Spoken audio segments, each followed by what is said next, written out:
nasa office pa rin si Ronnie. May punto naman siya. Hindi covered ng protection order ang workplace. But the way she behaves, it's as if nothing happened. Parang normal lang.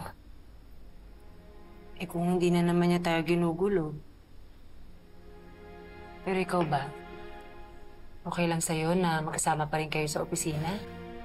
Yeah, I'm okay. So far, wala namang siyang ginagawang violation sa office. She makes one wrong move. Magkakagrants ako para i-terminate siya. Nay! Super Daddy! Tingnan niyo po to! Ano yan? Ay, wow! Naman talagang anak ko. Oh! Didrawing ko po kayo. Wala po kasi si Ate Amber sa wedding niyo. Kaya dinawing ko na lang po. Parang siya na naka-witness. Wala na ka na, Amber. Mabilisan lang kasi yun eh. Sinekreto ng daddy niyo. What if gawin natin ulit? This time, sa church. Huh? This time, for us. For Amber. I-celebrate natin na rin yung pagmamahalan natin. Sa lahat. In front of everyone. Magpakasal tayo mo. Simbahan. Yay! Flower girl po uli ako. Pero ngayon, may gown at flowers na talaga. I can help. Sa design, sa planning. So, flower girl? Check. Designer / maid of honor? Check. Check. Ano ba bang kulang natin? Bride. Sino hanap natin?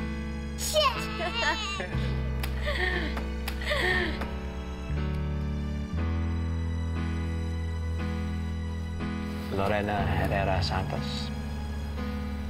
Will you marry me? Again? Talaga ba? Nag-propose ulit si Wilfred? Hindi na ako nakahindi eh. Excited yung mga bata. Tapos sabi pa nila sa akin, naghahanap na raw sila ng wedding planner. Tapos tutulong si Amber. Naku naman. Ibang level ka na talaga. Manang naman, hindi. Pero alam mo, ibang papeles ang hinihingi ng simbahan, ha? Di ba may hawak na nga akong birth certificate? Hindi lang naman yun eh.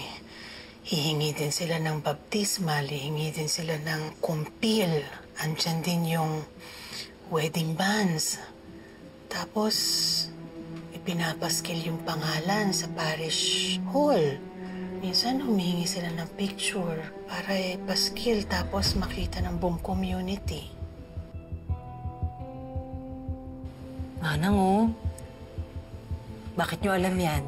Kinasal na ba kayo sa simbahan? Ano ka ba? Eh, di ba active naman ako dati dun sa Paris Church nandun pa tayo kay Sir Amar? Napapahala lang ako kasi baka mamaya sa kakahanap ng mga papeles sa'yo bilang Lorena, mayroong biglang lumabas na iba. Lalo na kapag pinaskil na yung picture mo, baka mamaya may makakilala sa'yo. Hindi naman siguro.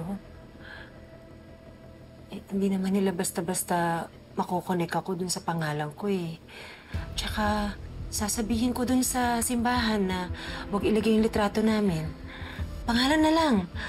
Manang, Lorena Herrera na ako sa mga dokumentong hawak ko. Bakit ka ba nag-aalala? Hindi ko rin alam. Basta bigla na lang ako natakot. Hindi lang naman tungkol sa papeles mo to eh. Baka din kasi may matuklasan sa'yo. Mamaya, hindi mo nababantayan yung sarili mo. Tapos, pag lumabas yung totoo, baka mamaya matakot ka na naman. Baka mamaya umalis ka, mamaya tumakbo ka. Hindi ako tatakbo. Hindi na ako si Carol. At hindi na rin ako yung dating Lorena. Hindi ako tatakas. kasal na ako. At ikakasal ulit. Manang sa simbahan. Sige, basta ito ang tatandaan mo, ha? Sa kasal ninyo ulit ni Wilfred, hindi lang kayo mangangako sa isa't isa.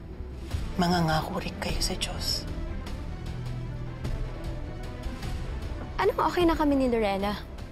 Well, I guess. But not fully. But you know, I'm not closing the possibility. I just want to help Dad and Leah. Sorry, wait. I'll call you back, okay?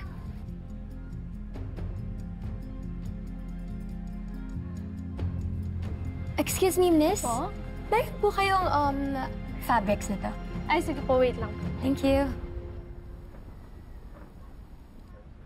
Ma'am, eto po lahat. Eto po yun.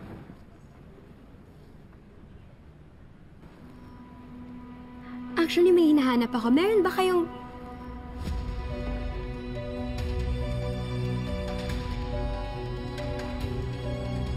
Yung bag ko na nawawala. Sorry, ate, balikan ko na lang po.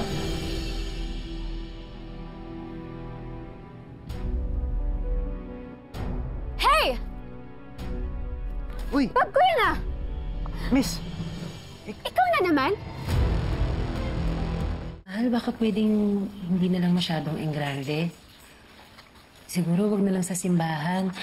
Pwedeng sa garden or kahit saan. Basta wag magastos. Love, you're right. Even though money's not an issue, hindi naman kailangan malaki yung wedding eh. Yung mga importanteng taong ibitahan natin. Pero ang gusto ko, this time, sa simbahan tayo magpakasal. Okay? We'll coordinate everything for you guys, so don't worry. Check lang po natin yung documents nyo para ma-process natin yung church requirements. Okay. So, andito na po yung birth certificate niyo po. Can I see the birth certificate? Love, I've been meaning to ask you this.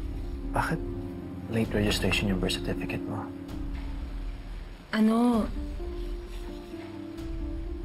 Sa probinsya kasi, hindi ako pinanganak sa ospital. Kaya hindi agad napasa sa NSO. Tapos nung nagsimula akong magtrabaho sa Maynila, doon ko na naayos. So, mamang kulang nyo na lang po is baptismal and confirmation ng bride po. Na-misplace ko na po yun. Matagal na po yun eh. Oh, sige po. Actually, requirement po kasi talaga siya sa church wedding. So, we'll try to assist you. Coordinate nyo na lang po sa amin kung saang parish po kayo may record. And then, kahit ako na lang po yung mag-acquire. Baka medyo matagalan lang ng onti sa process. Perfect. So, Casey, suggestion for the flowers? Pwede bang, instead of all white, colorful, and then the flowers are moving as well? Yeah. I know it'll cost a little bit more, but yeah, understand. Special. Yes, exactly. Now, listen, they're okay na naman yung presyo. Hindi yung raise it.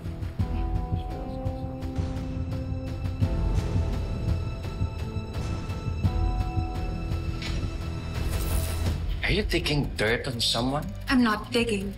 I'm confirming. Yung nanay mo lang ang wala na. Pati ba kapatid mo? Tagal na panahon ko nang hindi nakikita yung kapatid ko. Siguro mga 10 taon na. Like, andyan na yung dad ko tsaka si Tita Lorena.